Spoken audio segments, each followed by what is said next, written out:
Nous sommes très loin de Téhéran. Nous sommes encore plus loin de la prison d'Evin à Téhéran. Et encore plus loin de la cellule 209 d'Evin,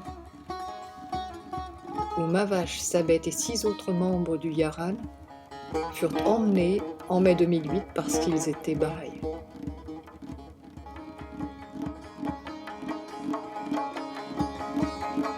Plus de 15 000 prisonniers politiques et prisonniers d'opinion sont détenus dans cet endroit.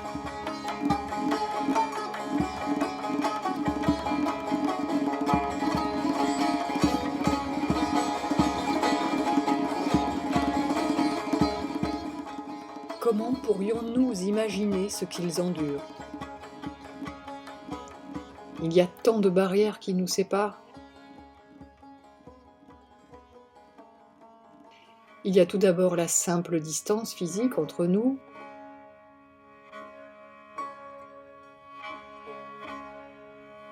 Il y a les barrières culturelles et enfin celle de la langue. Et surtout, il y a l'obstacle du vécu, ou plutôt du manque de celui-ci. Nous ne sommes tout simplement pas là avec eux. Nous ne pouvons nous y rendre que par un acte de foi. De transformer les mots de Mavache en anglais procédait du même ordre. Il y avait la même distance à traverser, les mêmes barrières de temps et de lieu à transcender. Pour vous atteindre, ces mots ont dû prendre de nombreux risques.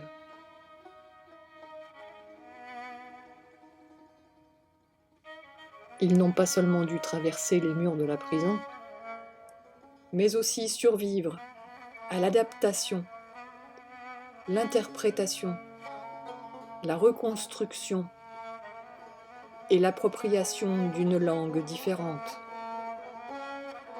Nous ne scrutons pas seulement à travers les barreaux d'Evin pour lire ces mots, mais aussi les barrières de la traduction.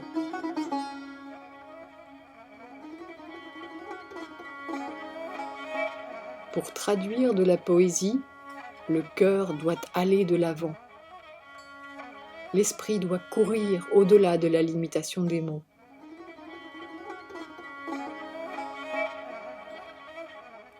Capturer la musique, l'émotion et le sens d'un poème dans une langue différente demande une traduction de son esprit, pas seulement celle de ses mots. Et si quelque chose survit à ce passage, c'est un miracle.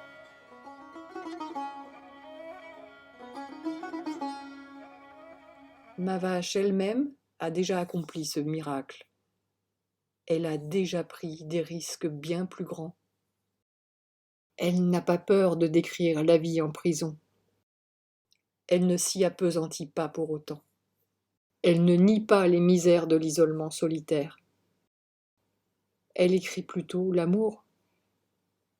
Ses poèmes parlent de son envie de communication, de son empathie envers les autres, de sa foi en l'esprit humain. Et plutôt que de nous rappeler combien nous sommes loin de la section 209 de la prison d'Evin à Téhéran, elle nous y conduit en un seul bond. Elle n'a aucun besoin de traduction parce qu'elle a déjà franchi cet acte de foi au-delà des murs et des fils de fer barbelés qui nous séparent. Elle nous montre combien une âme peut être libre en prison.